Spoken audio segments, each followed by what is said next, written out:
안녕하세요. 자, 이번 시간에는 고려 경제 이어서 저번 시간에 이제 토지 제도가 제일 중요하다고 말씀드렸죠. 그래서 거기는 항상 좀 암기도 하시고 이해도 하셔야 돼. 자, 그 다음부터는 정리를 좀 잘해 주시면 돼요. 그냥 OX만 정리하자고.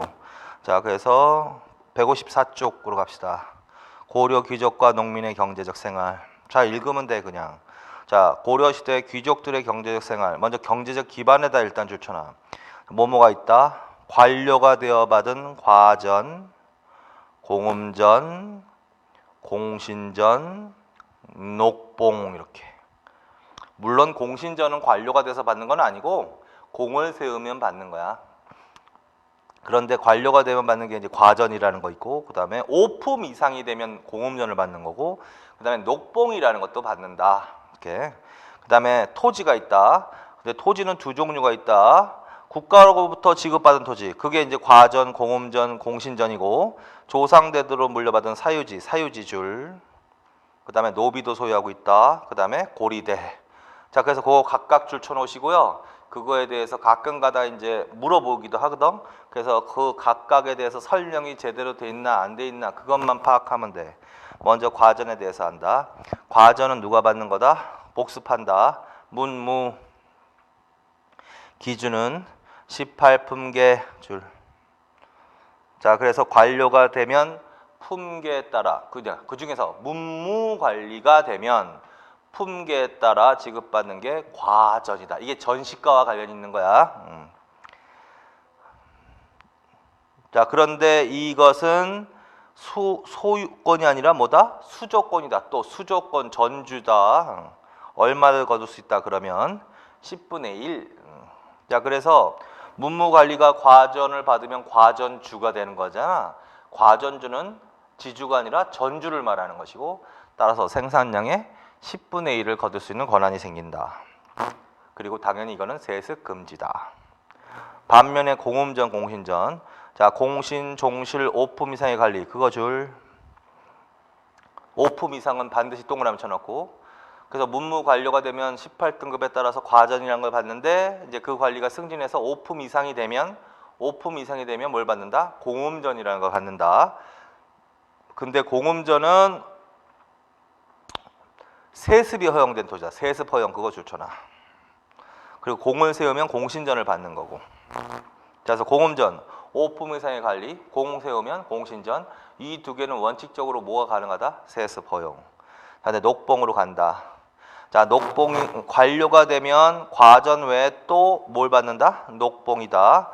과전은 수조권을 지급받는 것이지만 녹봉은 현물로 받는 거야. 현물로 받는 거.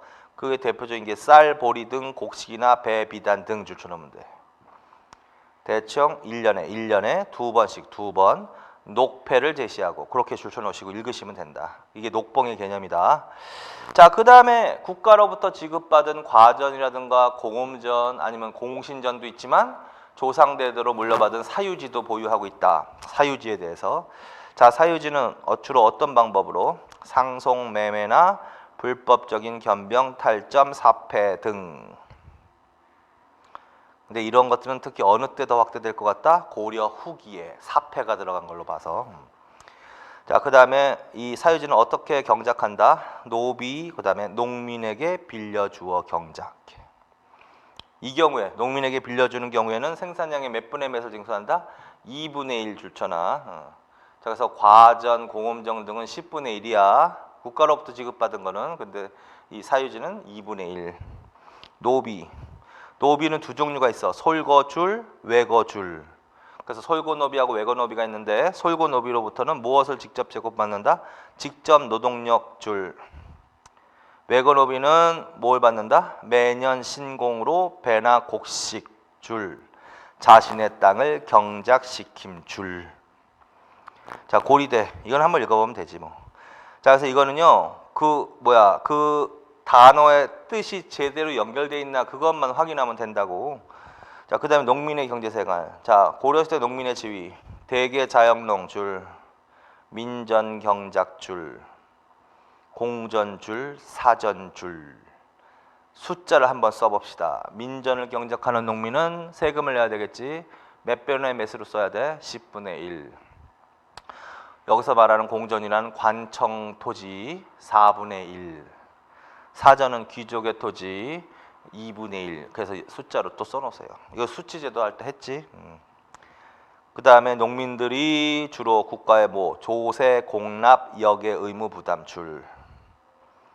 자, 그 다음에 고려 후기 있지? 고려 후기는 좀 별표 쳐놓으세요. 고려 후기 그 부분은요 잘 물어본다. 특히 농업기술도 잘 물어본다. 보통 고려 후기 하면 뭐야? 뭐 대충 원종 때 이후겠지 뭐. 고려 후기면 권문세조가 아니면 사대부 이 시기란 말이야. 이 시기를 특별하게 물어본다. 농업기술은 이거 외우셔야 한다. 별표 쳐놓으세요. 별표. 자, 그래서 자 고려 후기에는 농업기술이 발달한다. 고려 후기에 농업기술은 뭐가 나온다? 우경에 의한 신경법 성행 그것 줄. 우경은 이제 뭐야? 밭 가는데 농사 짓는데 소를 이용하는 거지. 근데 조심하실 건 우경이 처음으로 실시된 시기는 아니지. 우경은 삼국시대 신라 지증왕으로 가야지. 그래서 소를 이용한 심경법은 기피가리야. 그래서 소를 이용한 기피가리 이렇게 해석하면 돼. 소를 이용한 기피가리 우경에 의한 신경법 성행 그거 반드시. 자 여기다 쓸게요. 여기 이 시기지만 우경에 의한 뭐 심경법이 성행했다. 심경법이 성행을 했다. 그거 반드시 줄쳐놓고 외우셔야 돼. 줄쳐놔 무조건. 그 다음에 녹비, 퇴비 등 12법 발달 줄. 상경지 증가, 휴경지 감소. 고려 후기에 가니까 뭐가 발달한다? 12법이 발달한다. 12. 이건 비료 주는 법이야. 12법이 발달한다. 대표적인 12법은 뭐가 있다? 녹비법이나 퇴비법이다. 녹비는 뭐 풀 있지. 녹비는 풀을 태워서 토지에 뿌리는 거야. 그 다음에 퇴비는 가축의 분열을 섞어서 뿌리는 거야. 그래서 녹비, 퇴비 등 결론은 녹비, 퇴비는 뭐야? 12법 발달. 그러면 비료 주는 법이 발달한다는 얘기는 지력 회복에 도움을 주겠지. 그래서 무엇이 증가한다? 상경지가 매년 농사 짓는 토지는 증가하고 상경지. 그다음에 휴경지 쉬어야 되는 토지 감소한다. 이렇게. 자, 그다음에 직파법 대신 남부 일부 지방의 이양법 보고 그것도 줄. 거기다가 논농사라고 해놔. 논농사. 논농사에서는요 두 가지 종류가 있어. 크게는 직파법하고 이양법이 있어. 직파법은 논에다 직접 씨를 뿌리는 거야. 이걸 직파법이라고 해. 이양법은 다른 땅에서 모를 키운 다음에 본 땅, 본 논에다가 모를 옮겨 심는 거야. 이걸 모내기법이라고 한다. 자, 그래서 논농사에서 이 시기가니까 고려 후기가니까 뭐가 처음으로 보급된다? 이양법이 처음으로 보급되기 시작하는 거야. 이양법이 처음으로 보급되기 시작한 때는 고려 후기부터다. 그런데 이양법은 어느 지역이다? 전국적으로 이러면 안 되고 남부 일부 지방을 중심으로 남부 지방을 중심으로라고 해야 돼. 자, 그래서 직파법 대신 남부 일부 지방을 중심으로 이양법 보급, 이양법에 대한 모내기법이라고도 써놓고. 이거 중요한 거야. 자, 그래서 모내기법, 이양법이 처음 보급되기 시작한 때가 어느 때다? 고려 후기부터. 자, 그러면 어느 지역을 중심으로라고 해야 돼? 남부 일부 지방, 남부 지방을 중심으로야. 그러면 남부를 제외한 나머지는 직파법이 더 일반적이라는 거야. 자, 그래서 그렇게 해놓고, 자, 그 다음에 밭농사에서 2년 산작의 윤작법 보고 그것도 줄쳐놔. 밭농사에서 원래 고려 시대는요 밭이 됐던 논이 됐던 1년에 1작, 1년 1작 기본 이렇게 해놔. 옆에다가 1년 1작이 기본이지만 고려 후기에 가니까 밭농사에서 2년 동안 3개의 작물을 돌려짓는다. 그래서 이걸 2년 동안 3개의 작물을 진다. 그걸 2년 3작이라고 하는 거지. 2년 3작의 윤작법. 윤작법은 돌려짓기. 작법이 보급되기 시작하더라는 거야. 그래서 그거. 자, 그 다음에 원의 화북농법 속의 줄, 농상지표 줄, 이암 줄.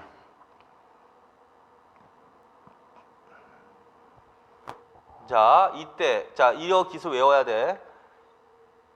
자, 농사 기술은요. 세 시기는 정확히 물어봐. 고려 후기, 조선 전기, 조선 후기는 외워서 이런 식으로 그대로 물어본단 말이야. 그래서 그대로 외우시고 요거는 고려 후기의 농사 기술로 가야 돼. 그리고 이러한 농사 기술이 발달하던 시대에 농서가 처음 나온다. 고려 후기부터 농서가 처음 나온다. 이때 농서는 뭐가 나와야 된다? 농상 지벼라고 해야 된다. 근데 농상 지벼는 원래 우리나라의 농서가 아니라 원나라의 농서야. 근데 원나라의 농사 기법을 화북농법이라고 하거든.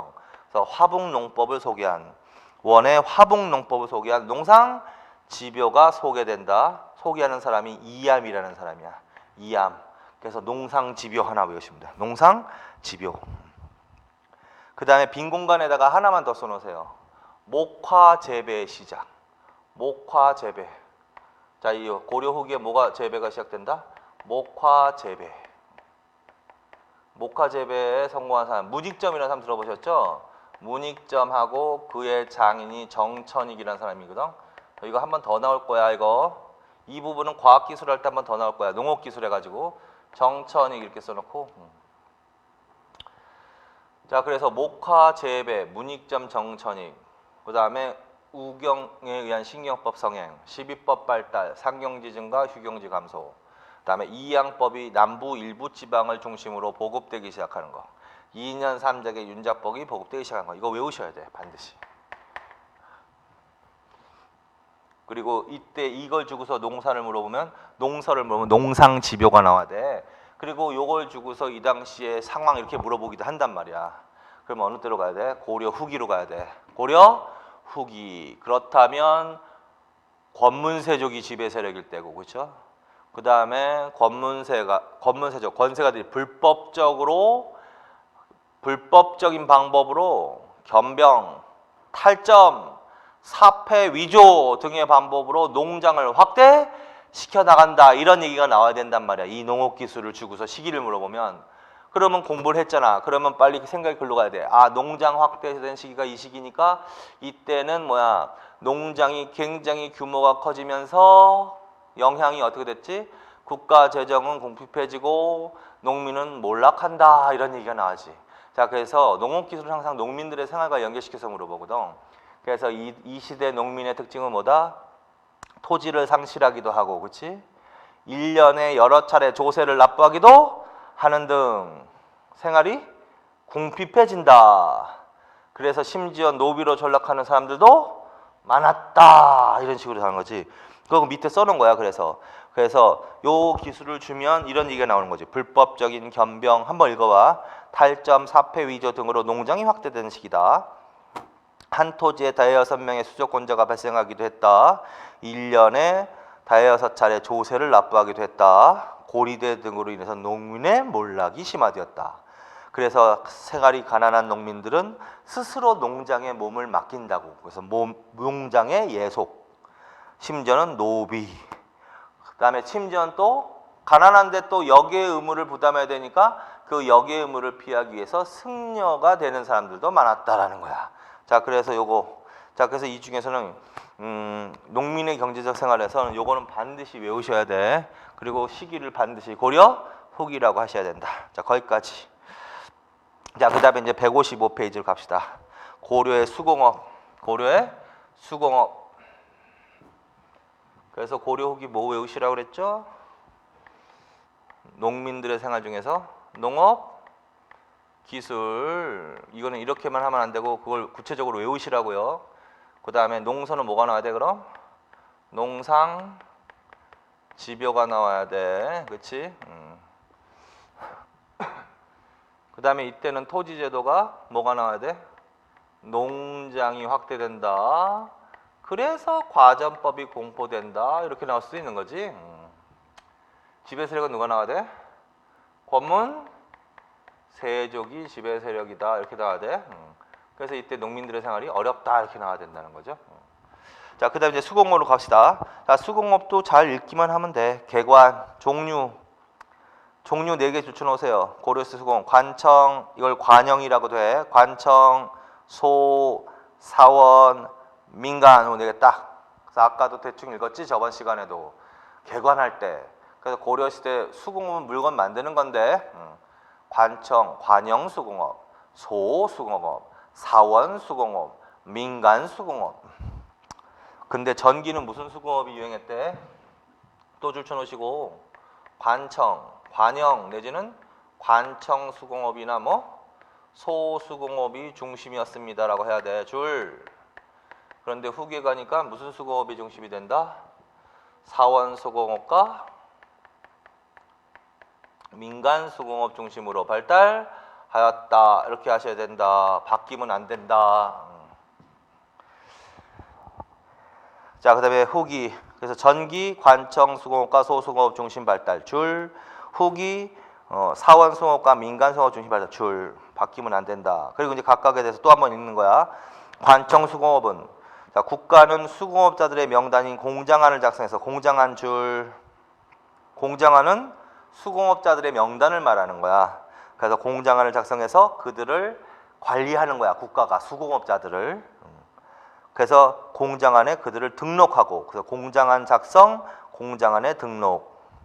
두 번째, 그리고 거기에 등록된 수공업자들을 동원해서 국가의 각국 관청에 소속하게 한 다음에 국가가 필요한 물건을 제작하게 하는 시스템. 이거를 관청 수공업이라고 한다. 자, 그래서 수공업자들 중앙과점에 각 관청에 소속하게. 관청에 소속 줄. 국가에서 필요한 물품 생산 줄. 그게 관청 수공업이라고. 주로 뭘 생산했다? 그거 다 줄쳐놔. 하나하나 외우지는 마시고 크게 보세요. 무기, 그릇, 가구, 금은, 제공품, 옷, 비단 등 줄쳐놔. 자, 그 다음에 소수공업으로 간다. 소수공업은 좀 더 신경 써서 정리하십시오.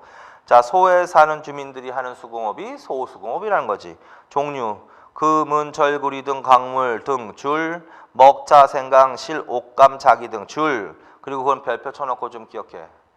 금은, 절구리, 광물이지. 쉽게 말하면 광물과 먹차, 생강, 자기 등 이렇게 그렇게 외워. 자, 그럼 뭐다? 소수공업이라고 나와야 됩니다. 자, 그 다음에 일반 군현민보다 더 많은 곡물, 그 줄쳐놔. 그래서 소의 주민들은 차별 대우를 받은 거 아니에요. 그래서 결국은 일반 군현민보다 더 많은 곡물이 맞지? 조세는 곡식으로 내는 거니까 얘네들은 주로 조세를 내는 애들이 아니라 농사 짓는 애들이 아니기 때문에 주로 곡물을 낸다는 얘기지. 향부국에 사는 사람들은 농사에 종사하는 사람들이 많으니까 걔네들이 주로 조세를 납부하는 거고 얘네들은 주로 곡물. 딱 그래서 결론은 향부국민은 일반 군영민보다 더 많은 조세를 납부해야 하는 거고 소의 주민들은 물건을 생산해서 일반 군현민보다 더 많은 곡물을 납부해야 된다. 사원수공업, 이건 뭐 사원에서 하는 거지. 고려시대 사원에서는 필요한 물건이 있다면 자체 생산하기도 했습니다. 그럼 그 사원수공업을 하는 거야. 자, 기술 좋은 노비나 승려 줄. 그 다음에 술, 소금, 배, 모시, 기와 등 줄. 생산 줄. 그거는 수공업이란 소리야.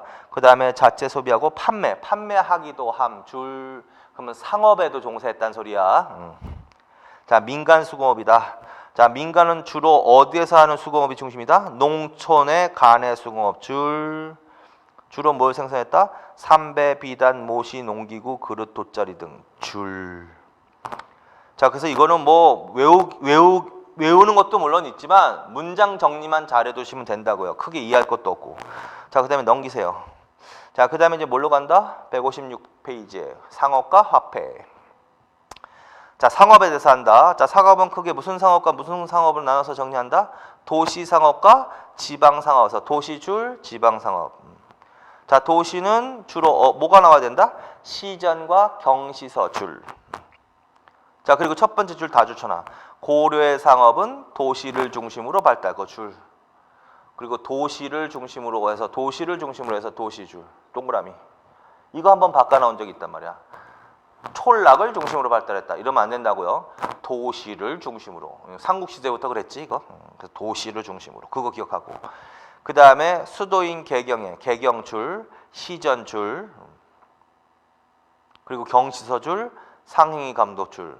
자, 그래서 수도인 개경에 수도에 시전을 설치하고 여기가 이게 이제 점포야 점포. 그래서 여기서 주로 상행위가 행해지는 거야 시전에서.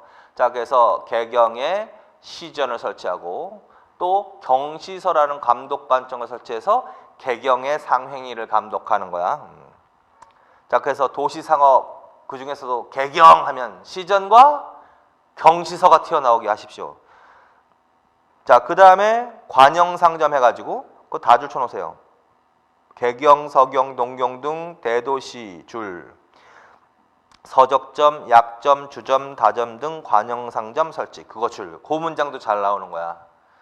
수도인 개경뿐만 아니라 서경, 동경 등 대도시에 약점, 서적점, 다점, 주점 등 관영상점이 설치되기도 했다. 그럼 어느 시대로 간다? 고려 시대로 간다.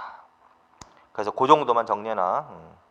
자, 그 다음에 지방상업. 지방에서는 누가 행상 줄쳐놓으세요. 행상. 배나 곡식을 받고 소급, 일용품 등 판매 줄. 그 정도만 줄쳐놓읍시다.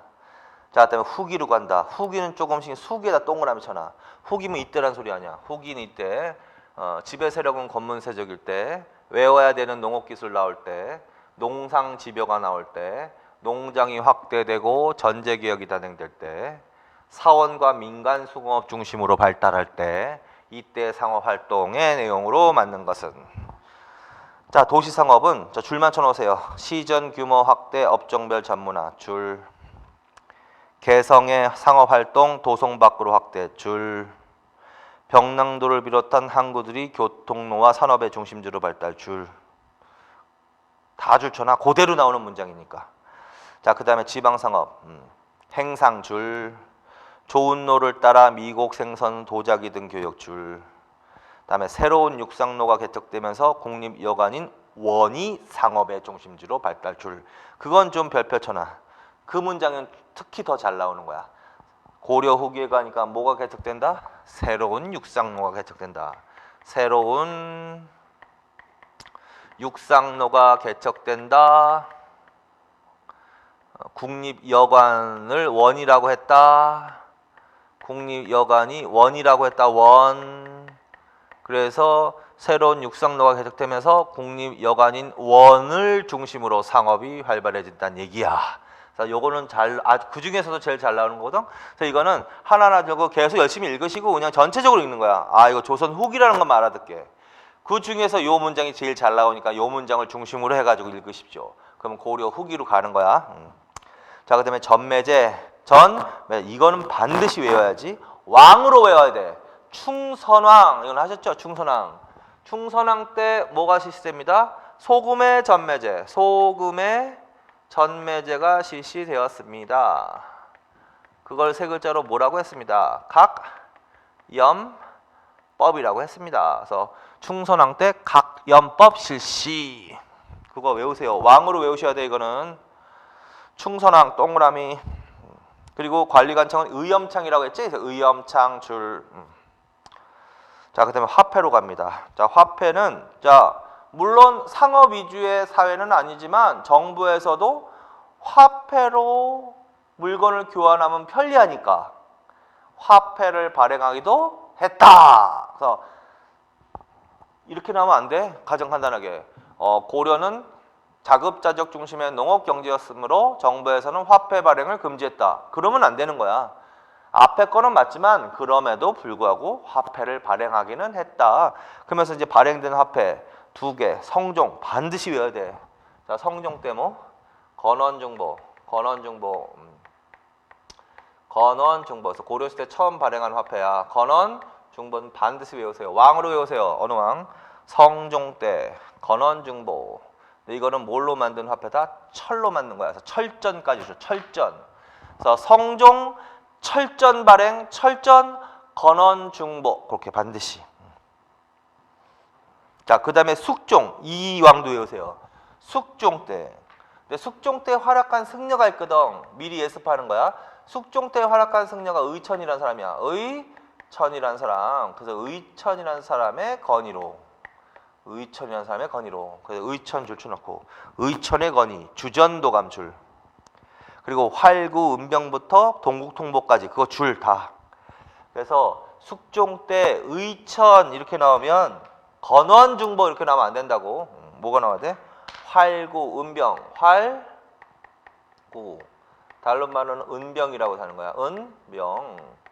그리고 무슨 통보가 나와야 돼? 해동, 삼한, 동국 이런 게 나와야 돼. 자, 그래서 이거 반드시. 자, 그래서 활구, 은병, 해동, 삼한, 동국, 통보, 중보. 뒤에가 중요한 게 아니라 앞에 글자가 중요한 거야. 해동, 삼한, 동국이 나오면 활구명이 나오면 어느 왕으로 간다? 숙종으로 갑니다. 그래서 요는 왕으로 외우세요. 확실하게. 성종, 건원중보, 고려 최초의 화폐, 철전. 그 다음에 은병, 활구, 해동, 삼한, 동국. 그러면 숙종으로 가는 거야. 특히 활구, 은병. 우리나라 지형을 거기서부터 끝까지 다. 이거는 사료지문으로 가장 간단한 사료지문으로 나오는 거야. 다음과 같은 특징을 갖고 있는 화폐가 발행된 시기의 상황으로 맞는 것은 이렇게 물어볼 수도 있는 거야. 그러면 숙종 물어보는 거야. 자, 그래서 우리나라 지형을 본떠 은 한근으로 만든 고액 화폐로서 주로 귀족들 사이에 대규모 거래에 사용했다. 그래서 가장 하이라이트는 우리나라 지형을 본떠 만들었다. 그럼 빨리 뭘로 간다? 활구, 은병으로 간다. 은으로 만들었으니까 은병이라고 하는 거지. 우리나라 지형을 본땄다, 은이다. 그러면 활구네 이거, 은병이네. 그러면 숙종으로 간다. 자, 그래서 두 왕으로 외우시고, 그 다음에 고려 후기로 갑시다. 고려 충렬왕 때 뭐야? 충렬왕 때 쇠은. 물론 이 왕도 나올 수 있지, 그렇지? 충렬왕 때, 충선왕 때, 공민왕 때는 물어본다 그랬죠? 저 충렬왕 때 쇠은. 그 다음에 충혜왕 때, 충혜왕 때는 물어볼 일이 별로 없거든. 그러니까 소은병, 그냥 소은병. 충렬왕은 줄쳐놓고, 충혜왕은 그냥 소은병만 줄쳐놓고. 그 다음에 공양왕 때, 맨 마지막 때 저하. 그래서 일단 크게 쇠은, 소은병, 저하 등이 발행되었다. 그럼 어느 시대로 가야 된다? 고려 후기로 가야 된다. 그리고 저하는 어떤 의미가 있다? 최초의 지폐. 최초의 지폐 이렇게. 자, 그래서 고려 시대에는요, 정부에서도 어떻게 화폐를 발행해서 상업 발전에 뭐 힘을 기울이기도 한 거지 뭐 사실은. 그래서 외우라고 건원중보, 성종, 활구, 해동, 삼한, 동국, 숙종. 고려 후기는 일단 크게 쇠은, 소은병, 저하, 최초의 지폐. 만약에 왕을 하나 정도 외운다면 충렬왕 때 세운, 충렬왕은 물어볼 수 있으니까. 그러나 일단 전반적으로 크게 보고. 자, 그럼 고려 후기로 가는 거야. 고려 후기. 그런데 이제 결론적으로 발행은 했지만 결론적으로 유통은 부진했다. 그게 결론이야. 유통은 부족했다. 그리고 자급자족 위주의 농업 중심 경제 구조 줄. 그게 기본적인 원인이야. 자, 그래서 화폐가 발행되기도 하였으나 유통, 거래 활발히 이루어지는 못했다고. 유통은 부진했다고. 그 근본적인 원인은 기본적으로 고려의 경제는 자급자족을 위주로 하는 농업 중심의 경제, 그게 원인이야. 그래서 농민들은 주로 배와 쌀 등의 무품화폐 사용, 그거 좋잖아. 자, 그래서 결국은 정부에서 발행된 이러한 화폐들이 활발히 거래됐다. 농민들은 주로 이런 것들로 물건을 거래했다. 그러면 안 된다는 소리죠. 그래서 그것만 기억하면 돼. 자, 그래서 거기까지. 그래서 상업에 대해서 했습니다. 자, 그 다음에 157페이지로 갑시다. 고려에 대해 무역. 이것도 정리. 자, 무역. 자, 개관. 자, 고려 시대는 무슨 무역 중심입니다? 공무역 중심입니다. 읽어. 고려는 기본적으로 사무역은 통제하고 공무역 중심으로 발달했습니다. 그러나 고려 후기에는 모두 발달한다? 사무역도 발달. 그것도 좋잖아. 자, 그래서 원래는 공무역 중심이었던 나라지만 고려 후기에는 무슨 무역도 발달한다고 해야 된다? 사무역도 발달. 그러면 고려 후기로 가는 겁니다. 왜 자꾸 이거를 의도적으로 하는 이유가 있겠죠? 심심해서 하는 게 아니야. 고려 후기가 제일 시기적으로 잘 물어본다고요. 그래서 이렇게 써놓은 거야 지금. 집에 이런 내용이 나오면 지배 세력은 권문세족. 어쨌든 이 중에서 하나를 빼서 이 시기의 상황 이렇게 물어볼 수가 있는 거야. 그러면 권문세족이라고 해야 되고, 아니면 사대볼 수도 있는 거고, 그 다음에 농업기술을 외워야 되는 거고, 농소는 농상집요, 농장이 나와야 되고 과전법, 사원 민간 수공업 중심 발달, 새로운 육상농업 개통되면서 국립여관인 원이 발달, 소금의 전매제 실시, 세운 소음병 저하 등이 발행되는 시대야 이때가. 그다음에 사무역도 발달하는 시대. 자, 그다음에 국제무역이 발달했다. 예성강 입구의 벽난도 줄. 고려 시대 국제무역은 어디? 예성강 입구의 벽난도 그 줄.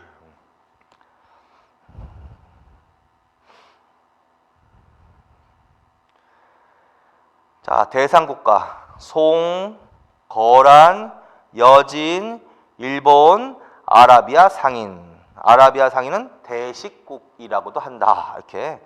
자, 그리고 그거 하나만 기억해놔. 아라비아 그 국제무역에다 써놔도 되고 아라비아 상인에다 써놔도 되고. 벽난도라고 해야 돼. 고려시대는 벽난도라고 해야 되는데 거기다가 참고 표시하고 옆에다가 통일신라 시대에도 통신. 이때도 국제무역이 발달했죠. 이때도 아라비아 상인까지 와서 교육을 했단 말이지. 근데 이때는 국제무역항으로 벽난도가 나오면 안 되고 울산이 나와야 된다. 울산. 이거 공부하신 거죠? 그래서 지금 다시 복습하는 거야. 자, 아라비아 상인까지 들어와서 교육했다. 국제무역이 발달했다. 아라비아 상인. 그때 통일신라는 울산이라고 해야 된다. 근데 고려시대는 뭐? 예성강, 벽난도. 그거 기억하시면 돼. 거기까지만. 자, 그 다음에 이제 구체적으로 밑에 송, 거란, 여진, 일본, 대식국가 구체적인 무역의 내용을 보는 거야. 자, 송. 뭐 북송, 남송 있는데 이거는 뭐 그냥 보고 고려의 대외무역에서 가장 큰 비중 차지고 출처나. 당연한 거 맞죠? 이거 대외관계하고도 관련이 있는 거죠. 고려는 원래 송과 친선관계를 유지하는 나라지 원래. 그 이유는 뭐야? 정치적 안정과 경제, 사회, 문화, 경제, 문화적인 욕구, 선진 문물을 수용하려는 욕구가 있는 거지. 그래서 친선관계를 유지하는 나라이기 때문에 가장 큰 비중이 맞지 상식적으로. 가장 큰 비중 줄. 근데 이거 북송 남송은 외교관계 때 했잖아요. 사실 할 필요도 없는데 인종 때 송과 처음 교류한 거는 성종 때, 광종 때부터지. 요 때부터 요 인종 때 어떤 일이 벌어져? 대륙 정세가 송과 금이 연합해서 요를 멸망시킨 다음에 그 다음에 금이 송을 공격해서 송나라가 수도를 뺏기고 남쪽으로 도망간단 말이야. 그래서 그때 이후를 남송 시대라고 하는 거야. 그러면 이건 북송 시대겠지. 자, 그래서 이건 북송, 그 다음에 남송 이런다는 얘기인데 어쨌든 결국은 송이지 뭐. 송. 그 얘기고 그냥 다시 확인만 하고. 자, 그래서 가장 큰 비중 그게 제일 중요하고 그 다음 밑에 무역로가 있다.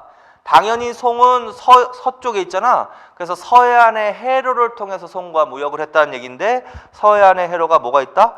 예성강, 군산도, 민저우 줄. 예성강, 장산곳, 산둥반도 줄.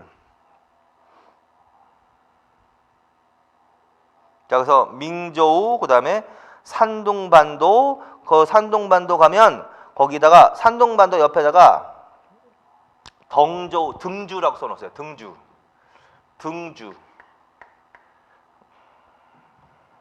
산둥반도는 이게 반도가 중국 땅이 서해안에 가면 그게 좀 튀어나온 곳이 있단 말이야. 그게 반도고 여기에 들어가면 등주라고 했어. 등주. 산둥반도 옆에다가 등주.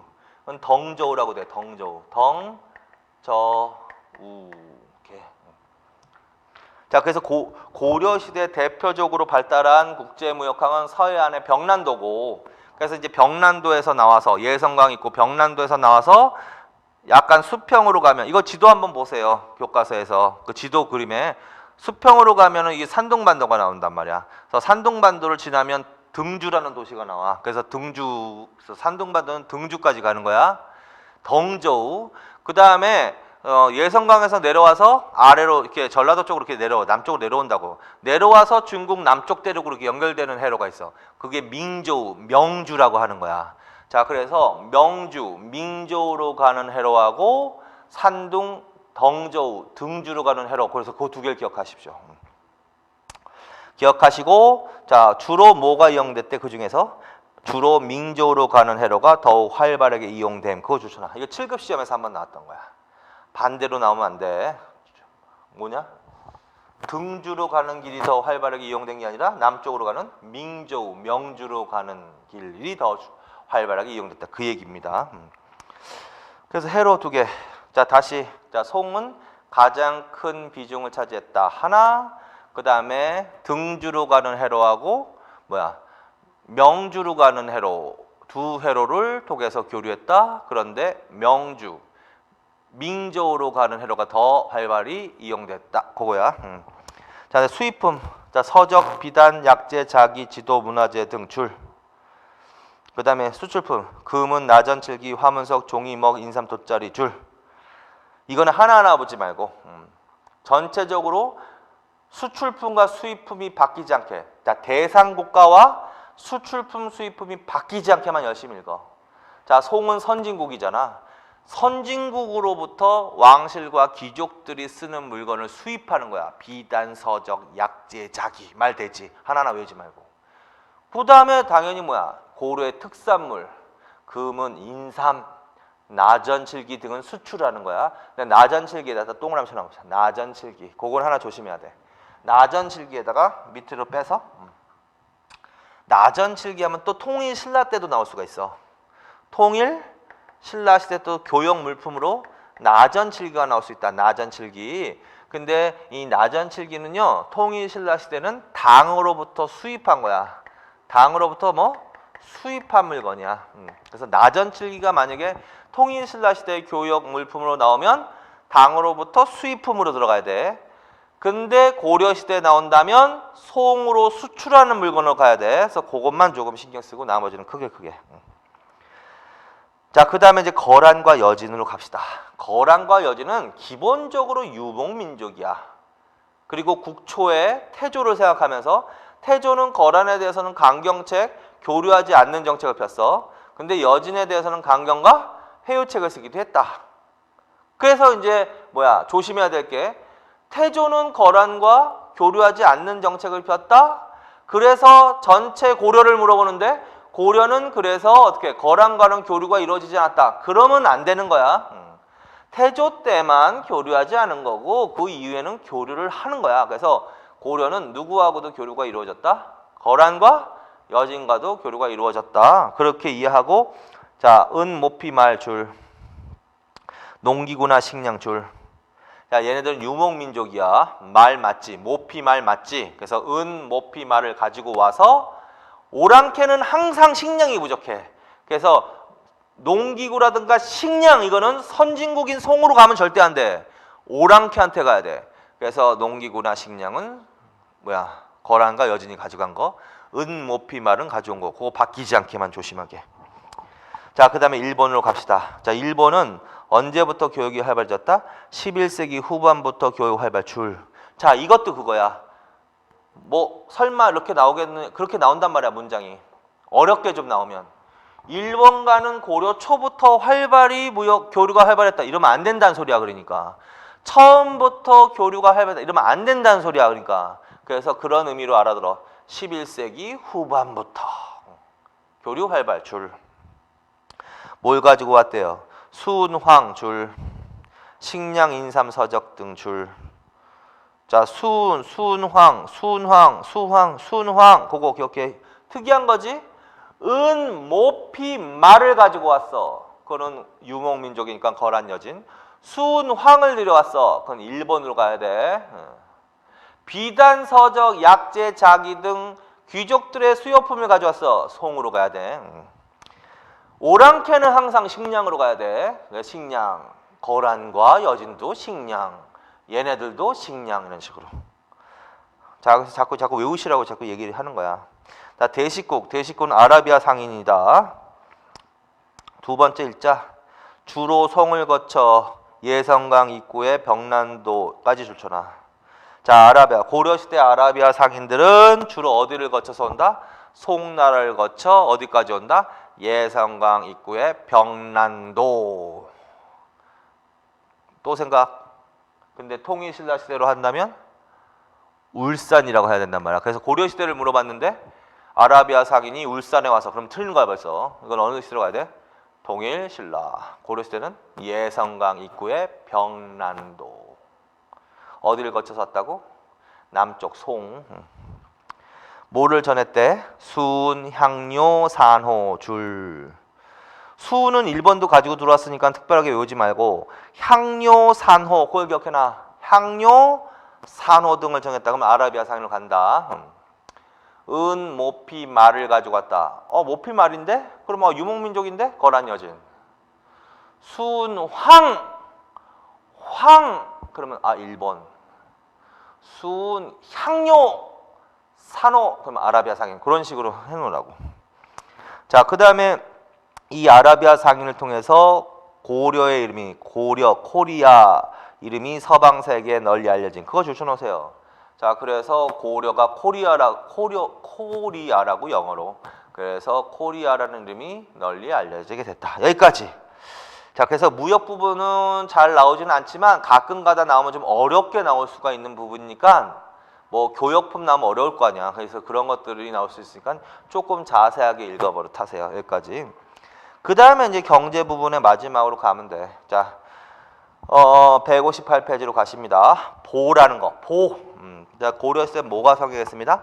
보라는 게 성행했습니다. 그래서 보에 대해서 정리하는 거야. 개념. 특정의 공공사업에 필요한 재원을 마련하기 위해 곡물이나 포전을 축적하고 이를 운영하여 이자로 비용에 충당하는 제도. 자, 이걸 뭐라 그런다? 보라고 한다. 그래서 개념 다 줄쳐놔. 그리고 읽으면서 이해를 하시라고. 글자를 외우지 말고. 어떠한 사업이 어떠한 일을 해야 되는데 어떠한 사업을 해야 되는데 어떠한 사업이 큰 공공적인 사업이란 말이야. 그러면 돈이 많이 들겠죠. 자, 그래서 결국은 어떠한 특히 정한 공공사업을 수행하기 위한 비용을 마련하기 위해서 포나 전, 이건 지금은 말하면 돈이라고 생각하면 돼. 포나 전을 축적해 놓고 그걸 운영해서 수익금이 발생하면 그 수익금으로 그 사업 비용에 충당하는 제도라고 한다. 그걸 보라고 한다. 자, 현재 운영되고 있는 일종의 기금이나 재단 그것도 주셔놓으세요. 자, 그래서 지금 재단법인, 사단법인 이런 얘기가 있잖아. 지금 현대 사회에서도. 그래서 재단, 사단 할 때 이 재단이 바로 고려시대 보호와 유사한 성격이라는 거야. 어떤 사람이 죽었다, 유언을 내렸다. 자기가 평생 모은 10억 원을 장학금으로 내고 싶다 해가지고 10억 원을 장학금으로 기부하고 죽었어, 그 사람이. 그러면 그 사람의 뜻에 따라서 장학 사업을 하기 위해서 10억이라는 돈을 관리하는 법인체가 만들어지는 거야. 그게 재단법인이야. 그래서 무슨 장학회 이렇게 하는 거지. 그러면 10억을 기급을 해서 그걸 관리하면서 그거를 운영해서 수익금이 생기면 그 수익금으로 1년에 몇 명씩 장학금 주고 이런 식의 형태라는 거지. 아시겠죠? 그래서 그 재단. 그 다음에 기금도 비슷한 성격인데 이거는 주로 국가나 지방자치단체에서 많이 운영하지. 지금도 각종 기금이 운영되고 있어. 예를 들어서 통일기금, 스포츠기금, 어쨌든 기금 이런 식으로. 기금도 마찬가지야. 예를 들어서 가장 대표적인 통일기금이라고 했다. 그래서 통일기금을 조성했다. 그럼 뭐 무슨 얘기다? 통일에 대비해서 통일하는 과정에서 비용이 많이 들 거 아니야. 그래서 결국은 순수하게 통일과 관련되는 일에 쓰기 위해서 기금을 만들어서 그 수익금으로 거기에 충당한다. 이런 얘기다. 그래서 특정의 공공사업의 비용을 마련하기 위해서 포나 전을 축적하고 그걸 운영해서 수익금으로 비용에 충당했다. 그럼 보라고 나와야 돼. 현재 뭐가 비슷한 제도다? 기금이나 재단 이렇게. 자, 기원은 어느 때부터다? 삼국시대부터 주로 불교 행사와 관련 출처나. 이 보라는 제도는 삼국시대부터 이미 있었다라는 거지. 삼국시대는 주로 무슨 목적으로 이게 많이 설치됐다? 불교 행사와 관련해서. 자, 삼국시대 불교는요, 개인 불교보다는 호국 불교적 성격이 강해서 굉장히 대규모의 국가적 불교 행사가 많았거든. 그럼 비용이 많이 들 거 아니야. 그래서 불교 행사와 관련된 비용을 마련하기 위해서 그런 의미라는 거지. 종류와 특징. 그래서 삼국시대부터 기원했던 제도가 고려시대에 와서는 더욱더 다양한 종류의 보가 유행했다. 이렇게 되는 거거든. 자, 그래서 지금 종류와 특징 있지? 그 부분을 펼쳐놓고 이거 정확히 정리하는 거야. 자, 고려시대에 발달한 보의 종류에는 뭐가 있다? 첫째, 학보줄. 학보가 있다. 학보. 자, 이거는 무슨 목적이다? 유학진흥줄. 유학진흥줄.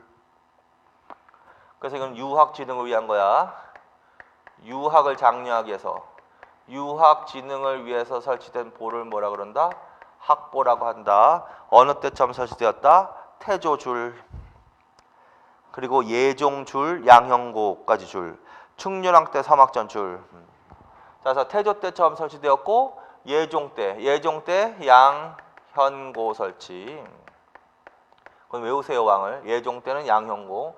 그다음에 충렬왕 때는 뭐? 섬학전. 섬학전도 같은 목적이다. 같은 목적이란 무슨 소리야? 유학진흥을 목적으로 한다. 유학진흥. 그래서 고려시대 유학진흥을 목적으로 설치된 보, 재단이나 기금으로는 뭐가 있다? 학보, 양현고, 섬학전. 이거는 왕까지 확실히 외우세요. 나중에 문화편에 또 나오는 거야. 자, 그 다음에 광학보. 광학보 줄. 학보 앞에다가 하나가 붙었어. 광자가 하나 붙은 거야. 광학보. 광자가 붙느냐 안 붙느냐에 따라서 이게 완전히 내용이 달라진다고요. 그래서 학보는 유학진흥이지만 광자가 붙으면 뭐다? 승려들의 공부 장려 줄. 정종 때 처음 설치 줄. 자, 이거는 뭐야? 유학진흥으로 가면 안 된다는 거야. 광자가 붙어버리면 승려들의 공부를 장려해서 승려들의 면학 장려. 공부 그냥 승려들의 공부. 그래서 승려들의 면학, 승려들의 공부 장려한 건 뭐라고 해야 돼? 광학보. 작년 지방직에서 나왔단 말이에요. 이거. 광학보 하고서 유학의 진흥 이러면 안 된단 말이에요. 그래서 정확히 정리해놔. 자, 또 뭐가 있다? 제위보 줄. 제위보는 무슨 목적에 보다? 제위보. 무슨 목적이다? 빈민 구제 목적. 빈민구제에서 빈민구제를 목적으로 설치된 보가 뭐다? 빈민구제를 목적으로 설치된 기금이나 재단이 뭐다? 제위보. 이거 왕까지 외우세요. 어느 왕 때? 광종 때. 그 다음에 이제 경보, 팔관보, 금정보 있지? 자, 그거는 그냥 줄만 쳐놔. 불경을 간행, 팔관의 경비 충당, 현화사 종주조 줄. 이렇게. 이것도 다 보면 불교지 뭐. 이것도 불교. 근데 불교인데 이거는 승려들, 이것도 불교지. 승려들의 공부를 장려한 거는 광학보. 불경을 가능하게 한 거. 그러면 경보지 뭐. 팔관의 비용 마련하는 거. 그럼 팔관보지 뭐. 그다음에 현화사 종주조. 목적. 금종보지 뭐. 금종보. 자, 그래서 불경 관행 경보, 팔관회 팔관보, 종주조 금종보 이렇게 된다는 거죠. 외우려면요. 뭐 특별하게 외울 것도 없는 거지 이런 거. 자, 그래서 이렇게 다양한 종류의 보가 유행하였습니다. 그래서 이 부분은 개념을 정리를 잘해놔. 틀리지 않게 종류별로 뜻. 그래서 그 정도 반드시. 그 다음에 변질. 그런데 이제 이렇게 다양한 종류의 보가 유행하면서 결국은 아까 어떻게 한다 그랬어? 이거를 어떤 기금을 만들어서 운영을 해서 수익금을 발생시킨다는 거죠. 근데 그 운영할 때 주로 이거를 운영하는 과정에서 농민들한테 빌려주는 거야. 근데 농민들한테 빌려주면서 그걸 고리대로 뜯는 게 문제가 생기는 거지. 자, 그래서 결론은 이게 뭘로 운영되는 과정에서 뭘로 변질되기도 하더라? 고리대로 변질되기도 하더라. 순수 목적에서 좀 벗어나는 거지. 그래서 고리대로 변질. 보가 발달함에 따라 이를 운영하는 지배층이 농민들에게 고리대로 빌려주고 이익을 취하여 고리대로 변질. 결론 고리대로 변질. 사원에서 운영한 대표적인 고리대가 뭐다? 그게 바로 대표적인 장생고라는 거야. 장생고. 그래서 고리대 밑에서 장생고. 그래서 고려시대도 뭐가 발달했다? 고리대가 발달했다. 보를 운영하는 과정에서 이게 변질돼서 고리대가 발전하기도 했다. 발달하기도 했다. 그런 얘기가 되는 거고, 사원에서 운영했던 대표적인 사원 경제가 비대해지면서 사원도 굉장히 부패하는 거야. 그래서 사원에서 운영한 고리대를 특히 뭐라고 한다? 장생고라고도 했다. 장생고, 사원의 고리대 이렇게 딱 알아두세요. 그러면 어떻게 될까? 보가 결국은 어떻게 발달한다는 것은 고리대로 변질됐다라는 소리고, 그렇다면 오히려 농민들의 생활이 어렵게 되는데 영향을 미치는 거지. 그래서 보가 어떻게 발달함에 따라 농민들의 생활이 안정되어 갔다. 그러면 안 된다는 거지 상식적으로. 자, 그래서 그 정도만. 그래서 보호 하나만 정리해 주시면 돼. 여기까지. 그래서 이번 시간에는 뭐야? 상업, 수공업, 대외무역, 그다음에 뭐야? 보호 이런 것들을 정리해 놓은 거다. 여기는 아주 큰 의미는 없다. 큰 의미는 없지만 OX 문장 지금 줄쳐놓은 거 있죠? 그걸 열심히 반복적으로만 읽으시면 돼. 자, 여기까지. 자, 이번 시간은 여기까지 하겠습니다. 수고하셨습니다.